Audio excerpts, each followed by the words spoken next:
सब प्रेम से बोलो, लक्ष्मी नारायण भगवान की जय, राधा कृष्ण भगवान की जय। हिंदू धर्म में अमावस्या का खास महत्व बताया गया है। इस दिन स्नान दान करने से पुण्यकारी फलों की प्राप्ति होती है। अमावस्या के दिन स्नान दान, जप, तप और व्रत आदि का भी महत्व है। भाद्रपद महीने में पड़ने वाली अमावस्या को कुशोत्पाटनी या कुशाग्रहणी अमावस्या के नाम से भी जाना जाता है। इस दिन वर्ष भर किए जाने वाले धार्मिक कार्यों, अनुष्ठानों तथा श्राद्ध आदि कार्यों के लिए कुछ इकट्ठा किया जाता है। साथ ही इस दिन स्नान दान का भी विशेष महत्व है। इससे व्यक्ति को कर्ज के साथ साथ जीवन में चल रही समस्याओं से भी छुटकारा मिलता है। हमारे शास्त्रों में सभी प्रकार के शुभ या धार्मिक कार्यों और अनुष्ठानों आदि में कुश का उपयोग किया जाता है। किसी को दान देते समय, सूर्यदेव को जल चढ़ाते समय और अन्य कई कार्यों में भी कुश का उपयोग किया जाता है। कहा भी गया है कि कुश के बिना की गई पूजा निष्फल हो जाती है। इसलिए कुशोत्पाटनी अमावस्या के दिन कुश ग्रहण करने का या कुश को इकट्ठा करने का विधान है। कुशाग्रहणी अमावस्या के दिन प्रत्येक व्यक्ति को जितनी मात्रा में हो सके कुश ग्रहण जरूर करना चाहिए। इस दिन स्नान आदि के बाद उच्च स्थान पर जाकर पूर्व या उत्तर दिशा की ओर मुंह करके दाहिने हाथ से कुश तोड़नी चाहिए और कुश तोड़ते समय मंत्र का जप करना चाहिए। कुश तोड़ते समय इस बात का ध्यान रखना चाहिए कि कुछ कटा फटा नहीं होना चाहिए, ये पूर्ण रूप से हरा भरा होना चाहिए। तो आज के वीडियो में मैं आपको सुनाने जा रही हूँ भाद्रपद मास की अमावस्या की कथा। उम्मीद करती हूँ कथा का संपूर्ण फल लेने के लिए आप कथा को शुरू से लेकर अंत तक जरूर श्रवण करेंगे, क्योंकि कथाओं का संपूर्ण फल हमें कथाओं को संपूर्ण सुनने से ही मिलता है।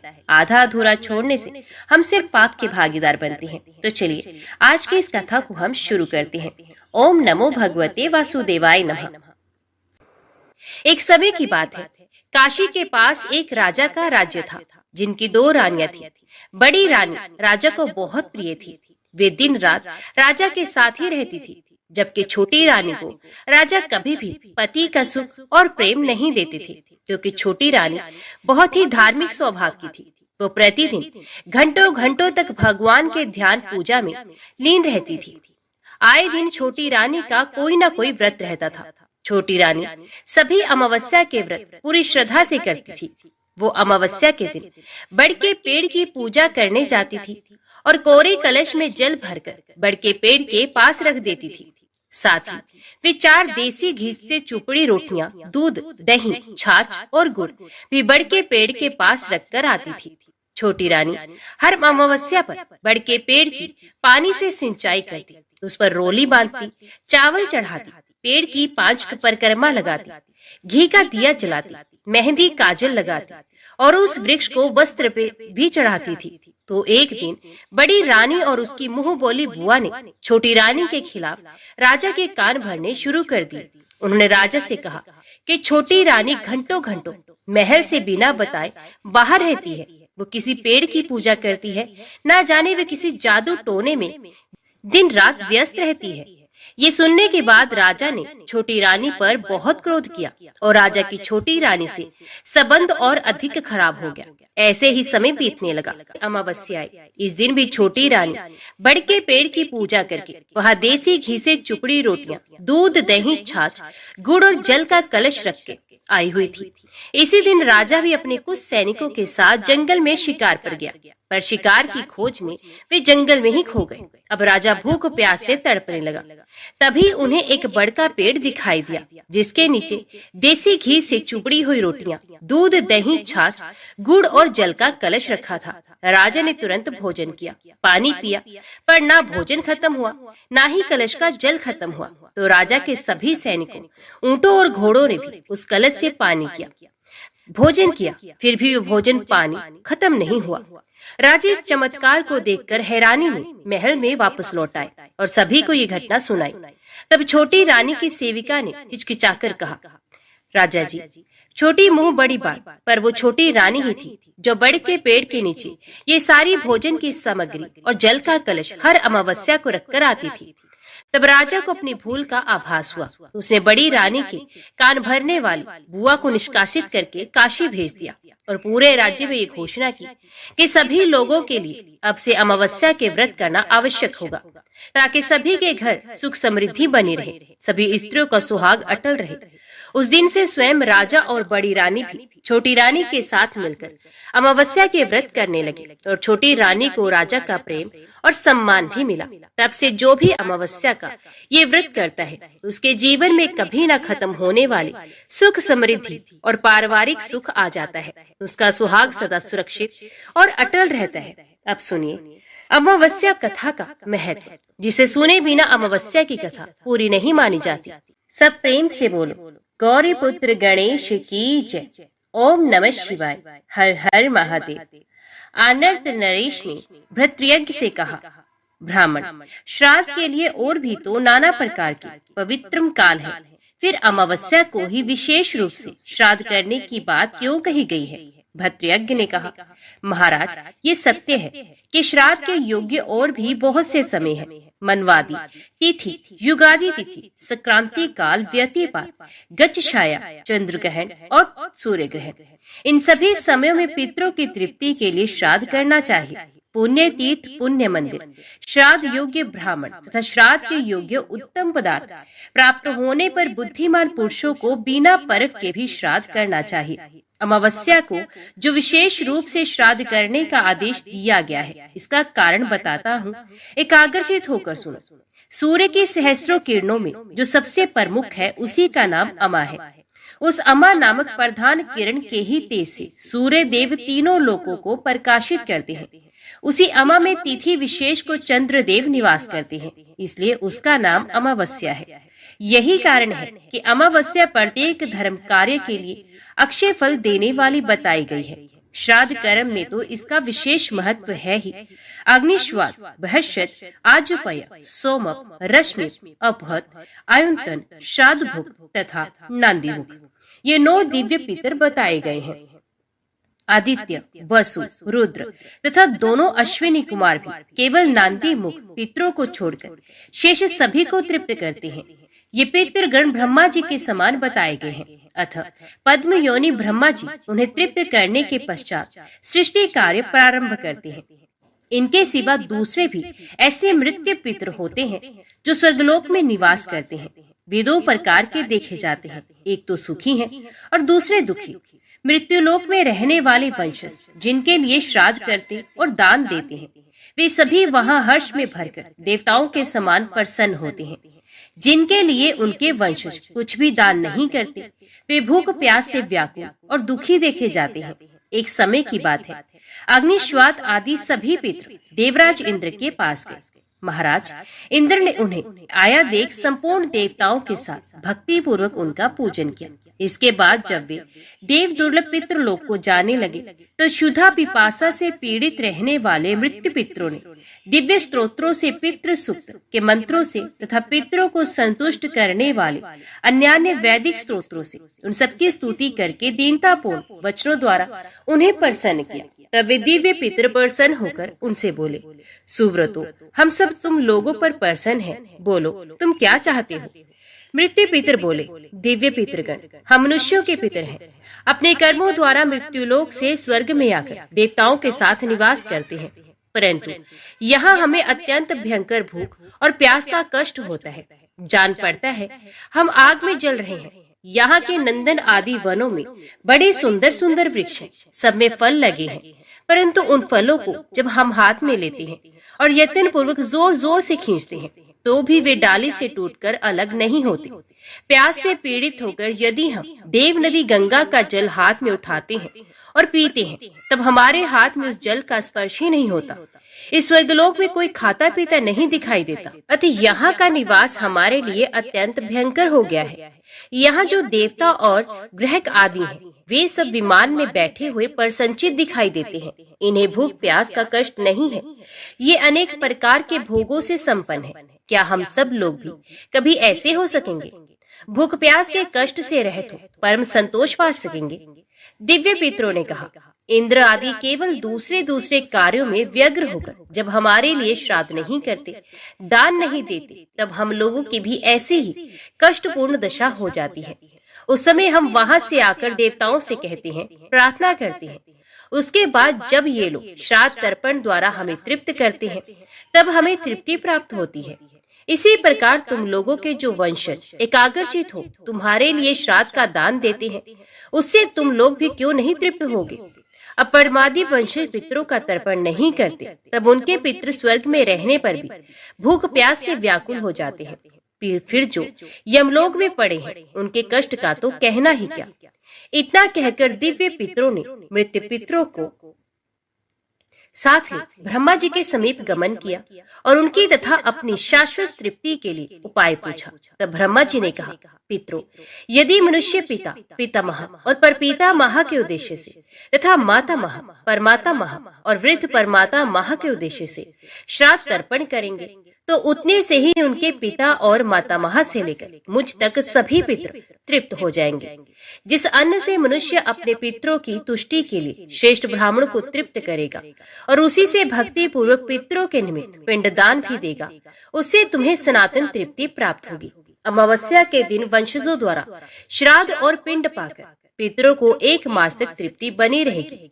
सूर्यदेव के कन्या राशि पर स्थित रहते समय अश्विन कृष्ण पक्ष, पितृ पक्ष या महालय में जो मनुष्य मृत्यु तिथि पितरों के लिए श्राद्ध करेंगे, उनके उस श्राद्ध से पितरों को 1 वर्ष तक तृप्ति बनी रहेगी। उस समय शाक के द्वारा भी जो तुम्हारा श्राद्ध नहीं करेगा वे धनहीन चांडाल होगा। जो मनुष्य उसके साथ बैठना, सोना, खाना, पीना, छूना, छुलाना अथवा वार्तालाप आदि व्यवहार करेंगे, वे भी महापापी माने जाएंगे। उनके संतान की वृद्धि नहीं होगी, किसी प्रकार भी उन्हें सुख और धन धान्य की प्राप्ति नहीं होगी। यदि मनुष्य गया शीर्ष में जाकर एक बार भी श्राद्ध कर देंगे, तो उसके प्रभाव से तुम सभी पितृ सदा के लिए तृप्त हो जाओगे। भद्रयज्ञ कहते हैं, राजन, ऐसा जानकर विज्ञ पुरुष को चाहिए कि पितरों को तृप्त करने की इच्छा रखकर वे उक्त समय में श्राद्ध अवश्य करें। इहलोक और परलोक में उसकी उन्नति चाहने वाले पुरुष को विशेषित गया शीर्ष में जाकर श्राद्ध करना चाहिए। जो मनुष्य अमावस्या के दिन श्राद्ध नहीं करता, उसके पितृ भूख प्यास से पीड़ित हो बहुत दुखी होते हैं। मन ही मन तृप्ति की अभिलाषा रखकर वे प्रेत पक्ष की प्रतीक्षा करते रहते हैं। ठीक उसी तरह जैसे किसान लोग रात दिन वर्षा की राह देखते हैं, पितृपक्ष बीत जाने पर भी जब उन्हें श्राद्ध का अन्न नहीं मिलता, तब वे जब तक कन्या राशि पर सूर्य रहते हैं तब तक अपनी संतानों द्वारा किए हुए श्राद्ध की प्रतीक्षा करते हैं। उसके भी बीत जाने पर कुछ पितृ तुला राशि के सूर्य तक पूरे कार्तिक मास में अपने वंशजों द्वारा किए जाने वाले श्राद्ध की राह देखते हैं। जब सूर्य देव वृश्चिक राशि पर चले जाते हैं, तब वे पितृ दीन एवं निराश होकर अपने स्थान पर लौट जाते हैं। राजन, इस प्रकार पूरे 2 मास तक भूख प्यास से व्याकुल पितृ वायु रूप में आकर घर के दरवाजों पर खड़े रहते हैं। अतः जब तक कन्या और तुला पर सूर्य रहते हैं, तब तक तथा अमावस्या के दिन सदा पितरों के लिए श्राद्ध करना चाहिए। विशेषत तिल और जल की अंजलि देनी चाहिए। कन्या और तुला में श्राद्ध ना हो तो अमावस्या को अवश्य करे। वे भी ना हो तो एक बार गया जी में आकर श्राद्ध कर दे, जिससे नित्य श्राद्ध का फल प्राप्त होता रहता है। हानर्थ ने पूछा, मुनीश्वर, सब मनुष्यों को किस विधि से श्राद्ध करना चाहिए? भद्रयज्ञ ने कहा, उत्तम कर्मों द्वारा उपार्जित धन से पितरों का श्राद्ध करना उचित है। छल कपट चोरी और ठगी से कमाए हुए धन से कदापि श्राद्ध ना करें। अपनी वर्णोचित वृत्ति के द्वारा उपार्जित धन से श्राद्ध के लिए सामग्री एकत्रित करें। पहले संध्या काल आने पर काम क्रोध से रहे एवं पवित्र हो श्राद्ध कर्म के योग्य श्रेष्ठ ब्रह्मचर्य परायण ब्राह्मणों को निमंत्रित करें। उनके अभाव में ब्रह्म ज्ञान परायण अग्निहोत्री वेद विद्या में निपुण गृहस्थ ब्राह्मणों को निमंत्रण दें, जिनका कोई अंग विकल ना हो, जो निरोग आहार पर संयम रखने वाले तथा पवित्र हो। ऐसे ब्राह्मण श्राद्ध के योग्य बताए गए हैं। जो किसी अंग से हीन हो या जिनका कोई अंग अधिक हो, जो सर्वभक्षी हो, निकाले गए हो, जिनके दांत काले हो अथवा जिनके दांत गिर गए हो, जो वेद बेचने वाले और यज्ञ वेदी को नष्ट करने वाले हो, जिनमें वेद शास्त्रों का ज्ञान ना हो, जिनके नख खराब हो गए हो, जो रोगी, निर्धन, दूसरों की हिंसा करने वाले, दूसरे लोगों पर लांछन लगाने वाले, नास्तिक, नाचने वाले, सूदखोर, बुरे कर्मों में संलग्न, शोचाचार से शून्य, अत्यंत लंबे, अति दुर्बल, बहुत मोटे, अधिक रोम वाले तथा रोम रहित हो, ऐसे ब्राह्मणों को श्राद्ध में त्याग दे। जो पितरों का गौरव रखना चाहे उसे ऐसा अवश्य करना चाहिए। जो पराई स्त्री में आसक्त, शूद्र जातीय स्त्री से संपर्क रखने वाले, नपुंसक, मलिन, चोर, क्षत्रिय तथा वैश्य की वृत्ति वाले, माता पिता का त्याग करने वाले, गुरुस्त्रीगामी, निर्दोष पत्नी को छोड़ने वाले, कृतघ्न, खेती करने वाले, शिल्प से जीविका चलाने वाले, भाला बेचकर या भाला चलाकर जीने वाले, चमड़े के व्यापार से जीवन निर्वाह करने वाले तथा अज्ञात कुल वाले हो, ऐसे ब्राह्मणों को इस श्राद्ध में त्याग देना चाहिए। अब उन ब्राह्मणों का परिचय देता हूँ जो श्राद्ध कार्य में प्रशस्त माने गए हैं।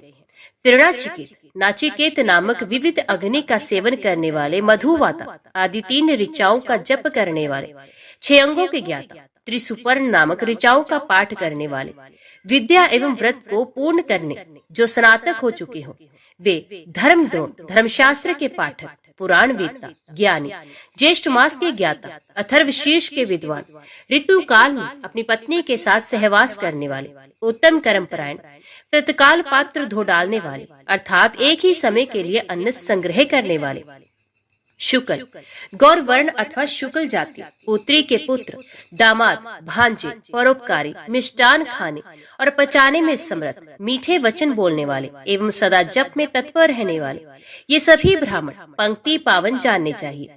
ये पितरों की तृप्ति करते हैं, इसलिए थोड़ी विद्या वाले होने पर भी कुल और आचार में जो श्रेष्ठ हो उन्हीं को श्राद्ध में नियुक्त करना चाहिए।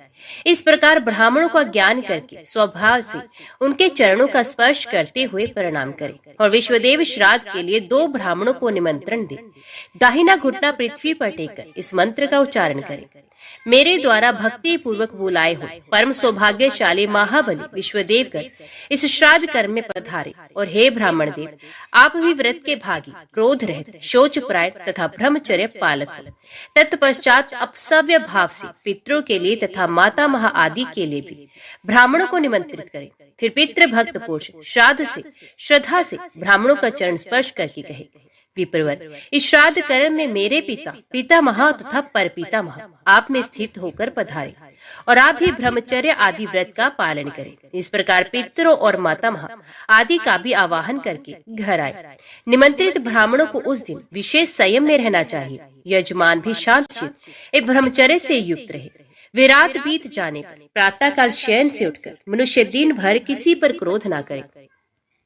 उस दिन स्वाध्याय बंद कर दे और कोई कुत्सित कर्म अपने द्वारा ना होने दे। तेल लगाना, परिश्रम करना, सवारी या वाहन आदि को दूर से ही त्याग देना। तदंतर जब दोपहर बीतने पर कुतुब संज्ञक मुहूर्त आए, उस समय स्नान करके श्वेत वस्त्र धारण कर देवताओं और पितरों का तर्पण करने के पश्चात निमंत्रित ब्राह्मणों को भी संतुष्ट करें। उसके बाद उन्हें बुलाकर श्राद्ध प्रारंभ करें।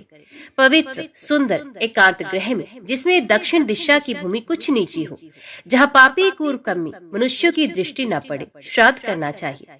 जिस श्राद्ध को रजस्वला स्त्री देख लेती है अथवा जिस पर किसी पतित मनुष्य या सुअर की दृष्टि पड़ जाती है, वे व्यर्थ हो जाता है। जिसमें बासी अन्न, तेल का बना हुआ पदार्थ अथवा केश आदि से दूषित भोजन परोसा जाए, वे श्राद्ध भी व्यर्थ हो जाता है। जिस श्राद्ध में अन्न का बलि वैश्व देव के अनुसार यथा योग्य विभाग ना किया गया हो, मौन व्रत का पालन ना हुआ हो अथवा दक्षिणा ना दी गई हो, वे श्राद्ध भी व्यर्थ होता है।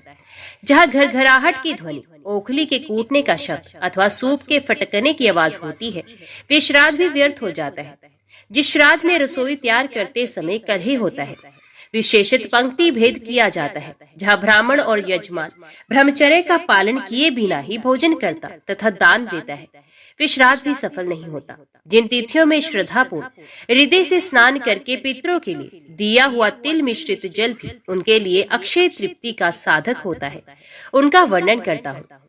अश्विन शुक्ल नवमी, कार्तिक की द्वादशी, माघ तथा भादो की तृतीया, फाल्गुन की अमावस्या, पोष की एकादशी, आषाढ़ की दसवीं, माघ की सप्तमी, श्रावण, कृष्ण अष्टमी, आषाढ़, कार्तिक, फाल्गुन, चैत्र, ज्येष्ठ मास की पूर्णिमाएं, ये मनवादी तिथियां कही गई हैं। इनमें स्नान करके जो मनुष्य पितरों के उद्देश्य से तेल और कुश मिश्रित जल भी देता है, वे परम गति को प्राप्त होता है। कार्तिक शुक्ल नवमी तथा वैशाख शुक्ल तृतीया, माघ की अमावस्या और श्रवण की तृतीया, ये सतयुग, त्रेता, द्वापर और कलयुग की आदि तिथियां हैं। ये स्नान, दान, जप हो और पितृ तर्पण आदि करने पर अक्षय पुण्य उत्पन्न करने वाली और महान फल देने वाली होती हैं। जब सूर्य मेष राशि अथवा तुला राशि पर जाते हैं, उस समय अक्षय पुण्यदायक विषुव नामक योग होता है। जिस समय सूर्य मकर और कर्क राशि पर जाते हैं, उस समय अयन नामक काल होता है। सूर्य का एक राशि से दूसरी पर जाना संक्रांति कहलाता है। ये सब स्नान, दान, जप और होम आदि का महान फल देने वाला है। इस प्रकार संक्रांति और युगादि तिथियों का वर्णन किया गया। इनमें दी हुई वस्तु का पुण्य अक्षय होता है। भद्रयज्ञ कहते हैं, राजन, ब्राह्मण के चरण का जल जो भूमि पर गिरता है, उससे उन सगोत्र पुरुषों की तृप्ति होती है जो पुत्रहीन रहकर मृत्यु को प्राप्त हुए हों। जब तक घर की भूमि ब्राह्मण के चरणोदक से भीगी रहती है, तब तक पितृगण पुष्कर पात्रों में जल पीते हैं। श्राद्ध करते समय पृथ्वी पर जो कुछ भी पुष्प, गंध, जल और अन्न गिरता है, उसे पशु, पक्षी, सर्प, कृमि और कीट योनि में पड़े हुए पूर्वज परम तृप्ति को प्राप्त होते हैं।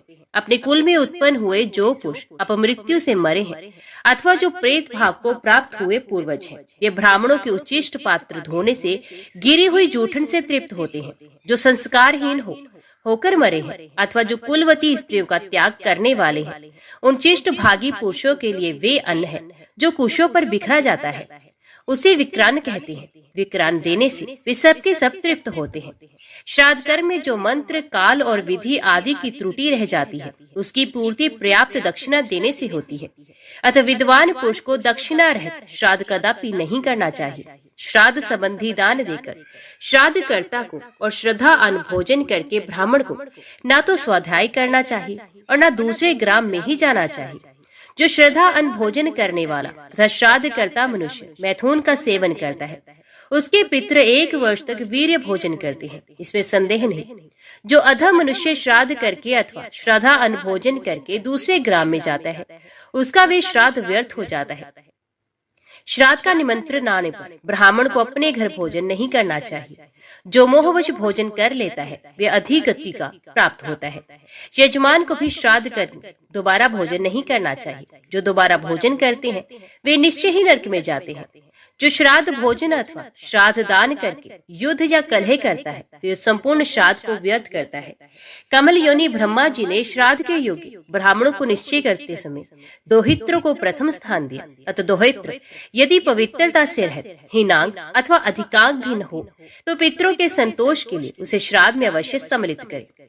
ब्रह्मा जी ने पशुओं की सृष्टि करते समय सबसे पहले गौओं को रचा है। अतः श्राद्ध में उन्हीं का दूध और घी उत्तम माना गया है। विधाता ने मानव प्रजा की सृष्टि करते समय सबसे पहले श्रेष्ठ ब्राह्मणों को उत्पन्न किया था, इसलिए वे श्राद्ध में उत्तम एवं पितरों की तृप्ति करने वाले माने गए हैं। देवताओं की सृष्टि करते समय ब्रह्मा जी ने सबसे पहले विश्वदेवों को बनाया। अतः श्राद्ध कर्म आरंभ होने पर पहले उन्हीं की पूजा की जाती है। वे विधि पूर्वक तृप्त किए जाने और प्रथम पूजित होने पर श्राद्ध में जो शीघ्र दोष उत्पन्न होते हैं, उनका नाश करते हैं। जो मनुष्य इन सब वस्तुओं में सांगोपांग श्राद्ध का अनुष्ठान करता है, उसका वे श्राद्ध घर में ही गया श्राद्ध के समान फल देता है। शास्त्रोक्त विधि से श्राद्ध संपन्न हो जाने पर ब्राह्मणों को भोजन कराकर श्राद्ध करता पुरुष स्वयं भी सबके अंत में मौन भाव से भोजन करे। श्रद्धान को भोजन दिन में ही हो जाना चाहिए। जो श्राद्ध करता पुरुष सूर्यास्त होने पर भोजन करता है, उसका वे श्राद्ध व्यर्थ हो जाता है। रात में भोजन नहीं करना चाहिए। आनर्त ने कहा, महामते, अब आप एकोदिष्ट श्राद्ध की विधि बताइए और पार्वण का भी जैसा विधान कहा गया है उसका वर्णन कीजिए। भद्रयज्ञ बोले, अस्थि संचयन के पहले 3 श्राद्ध बताए गए हैं, जिस स्थान पर मृत्यु हुई हो वहाँ एक श्राद्ध करे। फिर मार्ग में जहाँ विश्राम कराया गया हो वहाँ एक श्राद्ध करना चाहिए। तत्पश्चात अस्थि संचयन के स्थान पर तृतीय श्राद्ध करना उचित है। इसके सिवा मृत्यु के प्रथम, तृतीय, पंचम, सप्तम, नवम तथा 11वें दिन भी एक एक श्राद्ध किया जाता है। इस प्रकार सब मिलकर 9 श्राद्ध होते हैं। वैतरणी दान की प्राप्ति होने पर प्रेत तृप्त होता है। एकोदिष्ट श्राद्ध विश्वदेव से रहित होता है। उसमें अग्निकरण की क्रिया भी नहीं की जाती। एकोदिष्ट बिना आवाहन के ही करना चाहिए। एक बार क्या तुम तृप्त हो गए हो, भोजन स्वादिष्ट लगा है इत्यादि रूप से तृप्ति विषयक प्रश्न करना चाहिए। फिर अभिरमतम कहकर ब्राह्मण का विसर्जन करना चाहिए, जिसका अग्रभाग कटा या फटा ना हो। ऐसे कुछ पत्र को बीच से काटकर 2 तृण के रूप में कर लें और उसी को पवित्री बनाएं। एकोदिष्ट में ऐसे ही पवित्री बनाने का विधान है। आसन आदि के तर्पण करते समय संबोधन करके उच्चारण करना चाहिए। आसन आदि अर्पण करते समय इस प्रकार संबोधन करना चाहिए। तर्पण में पिता का पितृ शब्द के प्रथमांत रूप का प्रयोग करना चाहिए। संकल्प वाक्य में पितृ इस प्रकार का उच्चारण करना चाहिए और अक्षयोदक दिलाते समय पितु इस षष्ट्यंत्य रूप का प्रयोग करना उचित है। इसी प्रकार पिता का प्रयोग होता है। ऐसे स्थलों में सर्वत्र अमुक गोत्र इस प्रकार सवरांत उच्चारण करना चाहिए। तर्पण में गोत्र का संकल्प वाक्य में गोत्राह का ये और अक्षय वाक्य में गोत्सर्य का उच्चारण उचित है। ऐसे अर्घ्य आदि देते समय अमुक गोत्र के साथ अमुक शर्मण का प्रयोग करना चाहिए। तर्पण में शर्मा, संकल्प वाक्य में शर्मणे और अक्षयोदक त्याग के समय शर्मण का प्रयोग उचित है। इसी प्रकार माता के लिए आसन, तर्पण, संकल्प एवं अक्षय वाक्यों में माता, माता, मातृ और मातु का प्रयोग आवश्यक है। उसके साथ गोत्र का विशेष लगाने पर अमुक, गोत्रे, गोत्रा, गोत्राय तथा गोत्राय का प्रयोग करना उचित है। माताओं के नाम के साथ देवी का प्रयोग करना हो तो उक्त स्थलों में देवी, देवी, देव्य और देव्या का प्रयोग करना उचित है। इस तरह यथास्थान प्रथमा आदि विभक्तियों का प्रयोग होता है। प्रथमा, चतुर्थी और षष्ठी विभक्ति का यथावत प्रयोग श्राद्ध की सिद्धि के लिए आवश्यक है। जो श्राद्ध विभक्ति का ठीक प्रयोग किए बिना ही किया जाता है वे नहीं किए हुए के समान है। पितरों को उसकी प्राप्ति नहीं होती। अतः विज्ञ ब्राह्मण को प्रयत्न पूर्वक यथोक्त विभक्तियों के प्रयोग के साथ श्राद्ध विधि का अनुष्ठान करना चाहिए। तदंतर वर्ष के पश्चात सपिंडीकरण श्राद्ध का अनुष्ठान करना चाहिए। यदि वर्ष के भीतर कोई विवाह आदि अभ्योदिक कार्य आने वाला हो तो वर्ष पूर्ण होने के पहले ही सपिंडीकरण किया जाता है। सपिंडीकरण श्राद्ध पार्वणोक्त विधि से किया जाता है, किंतु इसमें विश्वदेवों का आवाहन आदि नहीं होता। प्रेत के पिता, पितामह और परपितामह ये 3 उसके प्रधान देवता है। राजन, उसमें प्रेत के उद्देश्य से एकोदिष्ट करना चाहिए। प्रेत के लिए जो अर्घ्य पात्र निश्चित किया गया हो उसे लेकर उसके पिता आदि के 3 अर्घ्य पात्रों में विधि पूर्वक उसका जल आदि डाले। इसी प्रकार प्रेत पिंड के 3 भाग करके तीनों पितृ पिंडों में एक एक भाग मिलाए। उस समय 2 मंत्रों का उच्चारण करता रहना चाहिए। तत्पश्चात पिता से लेकर परपितामह तक सबके लिए अवनेजन देकर उन्हें गंध, पुष्प आदि सब कुछ निवेदन करें। चौथा अवनेजन पात्र ना दें। कोई प्रेत को लक्ष्य में ना रखकर चौथा अवनेजन भी देते हैं, परंतु ये मेरा मत नहीं। सपिंडीकरण के बाद श्याह तिथि और शास्त्राहत के लिए चतुर्थी तिथि को छोड़ और कभी एकोदिष्ट श्राद्ध नहीं करना चाहिए। जो पिंडीकृत प्रेत के लिए पृथक पिंडदान करता है उसका भी श्राद्ध नहीं किए हुए के तुल्य है। ये वैसा करके पितृ हत्या के पाप का भागी होता है। जिसके पिता मर गए हों और पितामह जीवित हो वे पहले पिता का नाम लेकर फिर पितामह का उच्चारण करें। उस समय पितामह प्रत्यक्ष भोजन करके पिंड ग्रहण करें। पितामह के श्राद्ध तिथि पर पार्वण श्राद्ध करना उचित है और अपने पिता को छोड़कर किसी प्रकार पितामह को पिंड देना उचित नहीं। उस दशा में पितामह को एकोदिष्ट श्राद्ध न करने से पितरों की ओर से तनिक भी भय नहीं मारना चाहिए। पिता की मृत्यु हो गई हो तो प्रत्येक अमावस्या को पार्वण श्राद्ध करना उचित है। पिता की मृत्यु हो जाने पर जब तक उसका सपिंड वार्षिक श्राद्ध न हो जाए तब तक बीच में पिता आदि का पितरों का तर्पण श्राद्ध नहीं करना चाहिए। इस बीच में महाल्य आवे तो उसमें पितामह आदि का ही श्राद्ध करना उचित है। पितरों के साथ रखकर नहीं, क्योंकि पिता का स्पिंडीकरण ना होने से पितरों की श्रेणी में उनका प्रवेश नहीं हुआ है। भद्रयज्ञ ये कहते हैं, पितृ पिंडों के साथ प्रेत के पिंड का मेलन करने से प्रेत को सपिंड बनाया जाता है। इस कारण जब तक सपिंडता नहीं होती तब तक उसके प्रेत भाव की निवृत्ति भी नहीं होती। इसलिए मुनियों ने स्पिंडीकरण श्राद्ध को आवश्यक बताया है।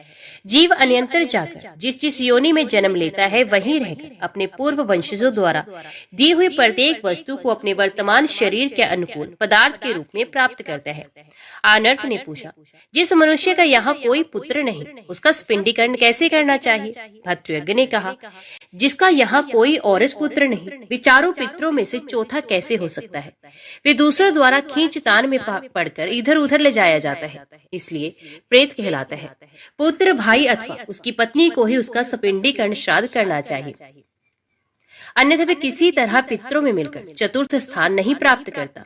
मनीषी पुरुष कर्मलोक की अपेक्षा क्षेत्रज आदि 11 प्रकार के पुत्रों को पुत्र का प्रतिनिधि बनाते हैं, अतः उन्हीं के द्वारा क्रिया करानी चाहिए। राजेंद्र, यदि समय पर प्रेत की उत्तर क्रिया सविधि ना हो सके तो प्रेत तत्व विनाशक नारायण बलि का अनुष्ठान करना चाहिए। जैसे अपमृत्यु को प्राप्त हुए अथवा आत्मघात करने वाले मनुष्यों के लिए ब्राह्मण द्वारा नारायण बलि का अनुष्ठान कराना आवश्यक होता है, उसी प्रकार उसका भी करना चाहिए। अनर्थ ने पूछा, महामती, मनुष्य यहाँ कैसे मृत्यु को प्राप्त होता है? इस कर्म से वे स्वर्ग या नरक में जाता है अथवा महाभाग कैसे उसकी मुक्ति होती है? ये सब मुझे विस्तार से बताइए। भद्रयज्ञ ने कहा, राजन, इस जगत में 3 प्रकार के मनुष्य होते हैं, धर्मी, पापी तथा ज्ञानी। इन तीनों की पृथक पृथक 3 गतियां मानी गई। धर्म से स्वर्ग, पाप से नरक और ज्ञान से मोक्ष की प्राप्ति होती है। श्री कृष्ण सहित धर्म पुत्र महाराज युधिष्ठिर ने शांतनु नंदन पितामह भीष्म से इसी विषय को इस प्रकार पूछा था। युधिष्ठिर ने पूछा, पितामह, यमलोक में कितने नरक बताए गए? उन सब में जीव किस पाप से जाते हैं? तो भीष्म जी ने कहा, वत्स, यमलोक में प्रधानत 21 नरक बताए जाते हैं। इनमें जीव अपने अपने कर्म के अनुसार जाते हैं। वहाँ चित्र और विचित्र नामक 2 लेखक हैं। चित्र सब प्राणियों का धर्म लिखते हैं और विचित्र यत्न पूर्वक सब पातकों का उल्लेख करते हैं। धर्मराज के 8 दूत हैं जो सदा अपने वश में आए हुए मनुष्यों को मृत्युलोक से यमलोक में ले जाते हैं। उनके नाम इस प्रकार है, कराल, विकराल, वक्रनास, महोदर, सौम्य, शांत, नंद और सुवाक्य। इनमें पहले के 4 दूत बड़े भयंकर बताए गए हैं। ये सब पापियों को यमलोक में ले जाते हैं। शेष 4 सौम्य रूप और सौम्य शरीर धारण करने वाले हैं। वे धर्मात्मा मनुष्यों को विमान द्वारा धर्मराज के नगर में ले जाते हैं। इन सबके असंख्य किंकर हैं। इनकी सहायता के लिए यम ने ज्वर से लेकर यक्षमा तक 108 रोग बनाए हैं। वे रोग ही पहले जाकर मनुष्य को अपने वश में करते हैं। तत्पश्चात यमदूत सब लोगों से अलक्षित रहकर वहां जाते हैं और नाभि के मूल भाग में स्थित हुए वायु रूपधारी सूक्ष्म शरीर अभिमानी जीव को लेकर यमलोक के मार्ग से जाते हैं। वहां पापी जीव को भी भूमि पर खड़ा करके पैदल चलाते हैं। यमलोक में जाने के 86,000 मार्ग हैं। उन सबसे पहले सबोर से बहती हुई वैतरणी नदी प्राप्त होती है, जिसके एक स्रोत में रक्त और तीखे अस्त्र शस्त्र बहते हैं। जो मनुष्य मृत्युलोक से ब्राह्मण को धेनुदान करते हैं, वे उसी की पूंछ पकड़कर उसी नदी को पार हो जाते हैं। दूसरे लोगों को वे 100 योजन विस्तृत नदी हाथों से ही तैरकर पार करनी पड़ती है। वैतरणी का दूसरा स्रोत जल में है। उस मार्ग से धर्मात्मा पुरुष ही यात्रा करते हैं। जो लोग मृत्यु काल में गोदान करते हैं, वे उसकी पूंछ पकड़कर वैतरणी के पार होते हैं। दूसरे गोदान रहत पुरुष अपनी बाहों से ही तैरकर उसे पार होते हैं। वैतरणी पार होने पर पापी और धर्मात्मा पुरुषों के मार्ग अलग हो जाते हैं। पापी पाप मार्ग से पैदल जाते हैं और धर्मात्मा धर्म मार्ग से श्रेष्ठ विमान पर बैठकर यात्रा करते हैं। वैतरणी के उस पास 5 योजन विस्तृत अस्पत्र नामक वन है, जो पापियों को महान दुख देने वाला है। वहाँ 1-1 वर्ष की 1-1 टहनी में लोहे के ही 100 पत्ते हैं, जो तलवार की तरह सबोर से मनुष्य के शरीर को छिन्न भिन्न कर देते हैं। जिन दुरात्माओं ने दूसरों का धन पराई स्त्रियों का अपहरण किया हो, उनको अस्पत्र वन की यातना सहनी पड़ती है। 9 श्राद्धों से उसे छुटकारा मिलता है। उसके आगे बहुत ऊंचा सुविख्यात कूटशालमली है, जो सबोर से कांटों से भरा है। सदा निर्दयता पूर्ण बर्ताव करने वाले विश्वासघाती मनुष्य उस वृक्ष की डाल में नीचे मुंह करके लटका दिए जाते हैं और नीचे आग जलाकर उन्हें दिन रात संताप दिया जाता है। एकादशाह श्राद्ध करने पर उस कष्ट से छुटकारा मिलता है। वहां से आगे भयानक आकार वाला नरक है जो तेल यंत्र के समान है। उसमें ब्रह्म हत्यारे तथा अन्य पापकर्मी जीव पेरे जाते हैं। द्वादशाह श्राद्ध एवं दान करने पे जीव को उस संकट से छुटकारा मिलता है। उसके बाद बहुत से लोहे के तपे तपाए खंबे खड़े किए गए हैं। पराई स्त्री से अनुरक्त होने वाले मनुष्य को उन खंभों का आलिंगन करना पड़ता है। मासिक श्राद्ध करने से जीव उस कष्ट से छुटकारा पाते हैं। उसे आगे लोहे के समान दाढ़ों वाले भयंकर कुत्ते खड़े रहते हैं जो मांस भक्षी मनुष्यों को खाते हैं। तेरे पाक्षिक श्राद्ध करने पर उन्हें इस कष्ट से मुक्ति मिलती है। तदंतर लोहे किसी चोंच वाले कोए उपस्थित रहते हैं जो मनुष्यों की आंखें नोच लेते या फोड़ देते हैं जिन्होंने आसक्ति पूर्वक पराई स्त्रियों की ओर दृष्टिपात किया। द्वितीय मासिक श्राद्ध के द्वारा उस कष्ट से रक्षा होती है। तदंतर शालमली कोट और अन्य लोह कंटक है। चुगली करने वाले मनुष्य उनके बीच से ले जाए जाते हैं। त्रैमासिक श्राद्ध द्वारा उस यातना से बचाव होता है। उसके बाद रौरव नाम से प्रसिद्ध महाभयंकर नरक है। उसमें बड़ी भारी पीड़ा होती है। ब्रह्मत्या करने वाले पापियों को उसी नरक में डालने का आदेश दिया जाता है। कृतघ्न पुरुष भी उसी में ऊपर पैर और नीचे मुंह करके लटकाए जाते हैं। चातुर्मासिक श्राद्ध के दान से उस संकट से छुटकारा मिलता है। तदंतर कुंभीपाक नामक भयंकर आकार वाला नरक है। जो लोग यहाँ दम्भ और पाखंड में संलग्न एवं नर हत्या करते देखे जाते हैं वे कुंभीपाक में खोलते हुए तेल में डाल दिए जाते हैं। ऊर्ण षाण्मासिक श्राद्ध के द्वारा उपसे मुक्ति मिलती है। विश्वासघाती मानव रौद्र नरक में गिरते हैं और षाण्मासिक श्राद्ध के द्वारा उस संकट से छुटकारा पाते हैं। दूसरा नरक सांपों और बिच्छुओं से भरा है जो इस संसार में पाखंड फैलाते हैं। वे नीच मनुष्य उसी में गिरते हैं। सप्तम मासिक श्राद्ध में दिए हुए दान के द्वारा उस संकट से मुक्ति मिलती है। उससे भिन्न संवर्तक नामक नरक बताया गया जो वेदों को नष्ट करने वाले साधु पुरुषों के निंदक और दुरात्मा है। उनकी जीभ को आग में तपाए हुए सांसों द्वारा उखाड़ दिया जाता है। जो लोग अपना काम बनाने के लिए और दूसरों के लिए भी झूठ बोलते हैं उनके सब अंगों को वहां कुत्ते नोच नोच कर खाते हैं। अष्टम मासिक श्राद्ध के द्वारा उनकी उस संकट से मुक्ति होती है। इसके बाद महातप्त अग्निकूप नामक अत्यंत भयंकर नरक है जिसमें झूठी गवाही देने वाले मूढ़ मानव गिराए जाते हैं। वे अत्यंत दुखी होकर वहां की भयंकर यातना सहन करते हैं। नवम मासिक श्राद्ध कर उनको परम आह्लाद प्रदान करने वाला है। उस नरक के आगे दूसरा भयानक नरक है जो सब और लोहे की कीलों से भरा है। वहां आग लगाने और स्त्री हत्या करने वाले पाप आत्मा यमदूतों की मार खाती और दुख से आतुर होकर चारों ओर भागती है। दशम मासिक श्राद्ध के द्वारा उन्हें उस संकट से छुटकारा मिलता है। तत्पश्चात अंगार राशि से व्याप्त भयंकर नरक है। उसमें स्वामी से द्रोह करने वाले मनुष्य सब ओर घुमाए जाते हैं। एकादश मासिक श्राद्ध का दान उन्हें उस संकट से बचाता है। उसके बाद तपी हुई बालू से भरा हुआ एक भयंकर नरक है। जो मनुष्य स्वामी को आया दे उनकी यथा योग्य सेवा न करके भाग खड़े होते हैं वे वहां दुखी होकर यातना भोगते हैं। उनके पास द्वादश मासिक श्राद्ध पहुंचता है और उन्हें संकट से बचाता है। मरे हुए पुरुष के लिए उसके भाई बंधुओं द्वारा वर्ष के भीतर जो कुछ भी अन्न और जल दिया जाता है उसे वे यमलोक के मार्ग में भोगते हैं। तत्पश्चात वर्ष पूरा होने पर वे धर्मराज के समीप पहुंचकर अपने शुभाशुभ कर्म का फल पाते हैं। इस प्रकार 15 नरकों का सेवन करके मनुष्य पुण्य मृत्यु लोक में जन्म ग्रहण करता है। जो लोग हेतुवादी उनका जन्म विदेश में होता है। नित्य तर्पण करने से उनकी तृप्ति होती है। जो स्वामी से द्रोह रखने वाले हैं वे कुराजी में जन्म पाते हैं। एक उदिष्ट श्राद्ध से उनकी तृप्ति होती है। जो मनुष्य देवता पितृ और ब्राह्मणों को दिए बिना ही भोजन करते हैं उन्हें इस पाप के कारण ऐसे देश में जन्म लेना पड़ता है जो दुर्भिक्ष से पीड़ित रहता है। ऐसे लोगों को उनकी स्याही तिथि में श्राद्ध होने पर तृप्ति प्राप्त होती है। जो लोग परस्पर अनुराग पूर्वक रहने वाले पति पत्नी में एक दूसरे से झूठी बातें कहकर भेद कलह और फूट पैदा करते हैं उनको दुष्टा स्त्री प्राप्त होती है जो कि एक बात कहने पर क्रोध पूर्वक 10 बात सुनाती है। ऐसे लोगों को कन्यादान के फल से सुख प्राप्त होता है। जो मनुष्य कन्यादान में विघन डालते हैं अथवा कन्या का विक्रय करते हैं वे केवल कन्याओं को जन्म देते हैं, पुत्रों को नहीं। उनकी वे कन्याएं पुंसली, विधवा और दुर्भाग्यवती होती हैं। उन्हें भी कन्यादान का फल प्राप्त होने से ही सुख मिलता है। जिन्होंने रत्नों और शास्त्रों की चोरी की वे निर्धन, गूंगे, लंगड़े और अंधे होते हैं। शास्त्र दान के पुण्य से उन्हें सुख प्राप्त होता है। इस प्रकार ये मृत्यु लोक से स्पष्ट दिखाई देने वाला नरक बताया गया है। युधिष्ठिर ने पूछा, पितामह, नरकों के स्वरूप का वर्णन तो मुझे बड़ा भयानक प्रतीत हुआ। उन पापी जीवों को भी कैसे नरक यातना से छुटकारा मिल सकता है? किन व्रतों, नियमों, हवन आदि कर्मों तथा तीर्थों के सेवन से उनकी सदगति हो सकती है?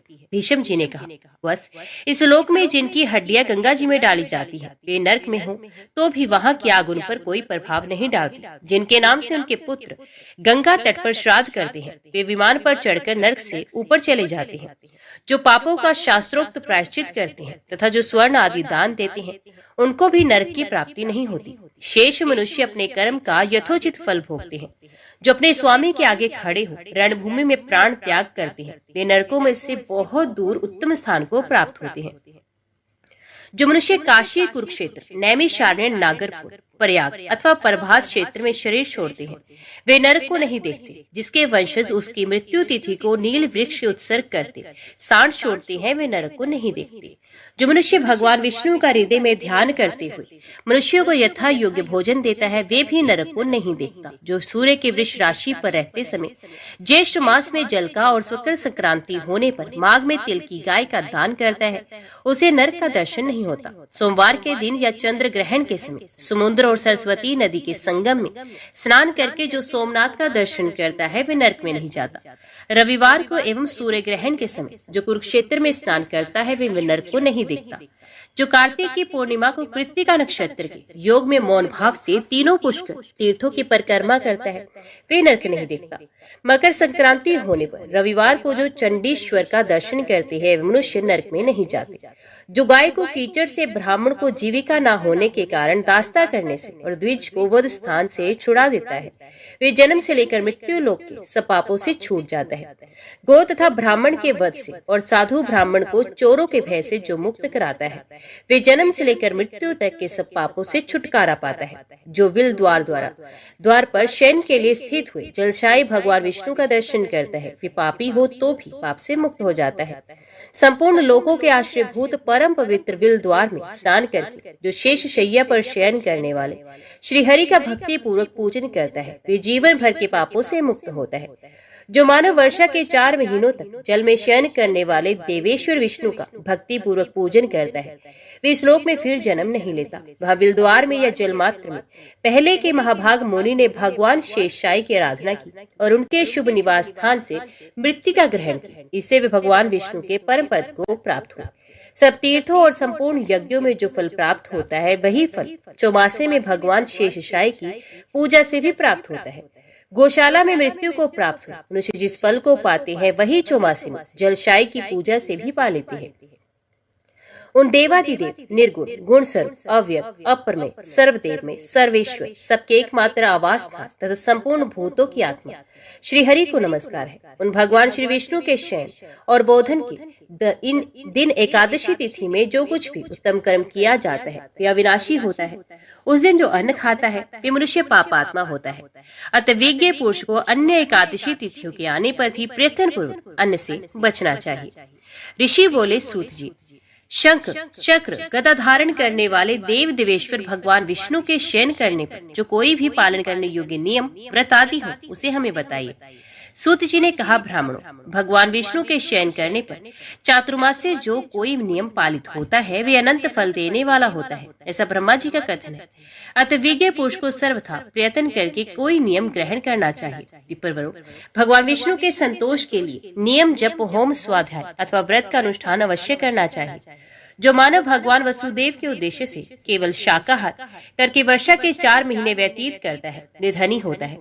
जो भगवान विष्णु के शयन काल में प्रतिदिन नक्षत्रों का दर्शन करके ही एक बार भोजन करता है वे धनवान, रूपवान और माननीय होता है। द्विजवरों, जो एक दिन का अंतर देकर भोजन करते समय चौमासा व्यतीत करता है वे सदा वैकुंठ धाम में निवास करता है। जो जनार्दन के शयन करने पर 6ठे दिन भोजन करता है वे राजसूय तथा अश्वमेध यज्ञों का संपूर्ण फल पाता है। जो सदा 3 रात उपवास करके 4थे दिन भोजन करते हुए चौमासा व्यतीत करता है वे संसार में फिर किसी प्रकार जन्म नहीं लेता। जो श्री हरि के शयन काल में व्रतपरायण होकर चौमासा व्यतीत करता है, वे अग्निष्टोम यज्ञ का फल पाता है। जो भगवान मधुसूदन के शयन करने पर अयाचित अन्न का भोजन करता है, उसको अपने भाई बंधुओं से कभी वियोग नहीं होता। जो वर्षा के 4 महीने तक तैल और घी लगाना छोड़ दे, वे स्वर्गीय भोग का भागी होता है। जो मानव ब्रह्मचर्य पालन पूर्वक चौमासा व्यतीत करे, वे श्रेष्ठ विमान पर बैठकर स्वेच्छा से स्वर्गलोक में जाता है। जो चौमासे भर नमकीन वस्तु एवं नमक को छोड़ दे, उसके सभी कृतकर्म सफल होते हैं। जो चौमासे में प्रतिदिन स्वहान विष्णु सूक्त के मंत्रों द्वारा तिल और चावल की आहुति देता है, वे कभी रोगी नहीं होता। जो चातुर्मास्य में प्रतिदिन स्नान करके भगवान विष्णु के आगे खड़ा हो पुरुष सूक्त का जप करता है, उसकी बुद्धि बढ़ती है। जो अपने हाथ में फल लेकर मौन भाव से भगवान विष्णु की 108 परिक्रमा करता है, वे पाप से लिप्त नहीं होता। जो अपनी शक्ति के अनुसार चौमासे में विशेषत कार्तिक मास में श्रेष्ठ ब्राह्मणों को मिष्ठान भोजन कराता है, वे अग्निष्टोम यज्ञ का फल पाता है। जो वर्षा के 4 महीनों तक नित्य प्रति वेदों के स्वाध्याय से भगवान विष्णु की आराधना करता है, वे सर्वदा विद्वान होता है। जो चौमासे भर भगवान के मंदिर में रात दिन नृत्य गीत आदि का आयोजन करता है, वे गंधर्व भाव को प्राप्त होता है। यदि 4 महीनों तक नियम पालन करना संभव न हो, तो एक कार्तिक मास में ही सब नियमों का पालन करना चाहिए। जो ब्राह्मण संपूर्ण कार्तिक मास में कास मास शौर कर मधु दोबारा भोजन और मैथुन छोड़ता है, वे पूर्वोक्त सभी नियमों का फल पाता है। जिसने कुछ उपयोगी वस्तुओं को चौमासे भर त्याग देने का नियम लिया हो, उसे वे वस्तुएं ब्राह्मण को दान करनी चाहिए। ऐसा करने से ही वे त्याग सफल होता है। जो मनुष्य नियम व्रत अथवा जप के बिना ही चौमासा बिताता है, वे मूर्ख है। श्रावण में कृष्ण पक्ष की द्वितीया को श्रवण नक्षत्र में प्रातः काल उठे, पापी पतित और मलेच्छ आदि से वार्तालाप न करे। फिर दोपहर में स्नान करके धूले वस्त्र पहनकर पवित्र हो जलशाय श्री हरि के समीप जाकर बोले, श्रीवत्स चिन्ह धारण करने वाले लक्ष्मीकांत श्रीधाम श्रीपति अविनाशी परमेश्वर, धर्म अर्थ एवं काम देने वाला मेरा गृहस्थ आश्रम नष्ट न हो, मेरे माता पिता नष्ट न हो, मेरे अग्निहोत्र ग्रह की कभी अग्नि न बुझे, मेरी स्त्री से संबंध विच्छेद न हो। देव, जैसा आपका शयन ग्रह लक्ष्मी जी से कभी शून्य नहीं होता, उसी प्रकार प्रत्येक जन्म में मेरी भी छया धर्मपत्नी से शून्य न रहे। द्विजवरु, ऐसा कहकर अर्घ्य दे, अपनी शक्ति के अनुसार ब्राह्मण की पूजा करें। इसी प्रकार भाद्रपद, अश्विन और कार्तिक मास में भी जलशायी जगदीश्वर का पूजन करें। खारी वस्तु और नमक से रहित अन्न भोजन करें। व्रत समाप्त होने पर श्रेष्ठ ब्राह्मण को भक्ति पूर्वक दान दे, जो धान्य, शैया, वस्त्र तथा स्वर्ण दक्षिणा में दे। जो मनुष्य एकाग्रचित हो इस प्रकार भली भांति व्रत का पालन करता है, उसके ऊपर जलशायी जगत गुरु भगवान विष्णु बहुत संतुष्ट होते हैं। किसी भी जन्म में उसकी छैया धर्मपत्नी से शून्य नहीं होती। जानकर या अनजाने में 8 मास तक किए हुए सब पाप को वे तत्काल व्रत नष्ट कर देता है। जो पुत्र हीना काकवंद्या अथवा विधवा स्त्री एकाग्रचित हो इस व्रत का पालन करती है, उसके ऊपर प्रसन्न हो जगन्नाथ सदा शुद्धि प्रदान करती है। उसकी बुद्धि कभी पाप में नहीं लगती, कभी काम भावना से कलंकित नहीं होती। कुमारी कन्या भी यदि इस व्रत का पालन करे तो उसे कुलीन एवं रूपवान पति की प्राप्ति होती है। जो मनुष्य इस व्रत का निष्क्रिय देता मूल्य चुकाता है, वे भी चातुर्मास्य के नियमों का फल पाता है। ओम नमः शिवाय, हर हर महादेव। आज की वीडियो में इतना ही। उम्मीद करती हूँ वीडियो आपको पसंद आई होगी। वीडियो पसंद आई हो तो वीडियो को लाइक और चैनल को सब्सक्राइब जरूर कीजिएगा। ओम नमः शिवाय लिखकर कमेंट बॉक्स में अपनी हाजिरी और अपने सुझाव देना ना भूलेगा। तो मिलते हैं अगली कथा अगली वीडियो के साथ। तब तक के लिए देखते व सुनते रहिए। जय मां कंजर, जय माता दी।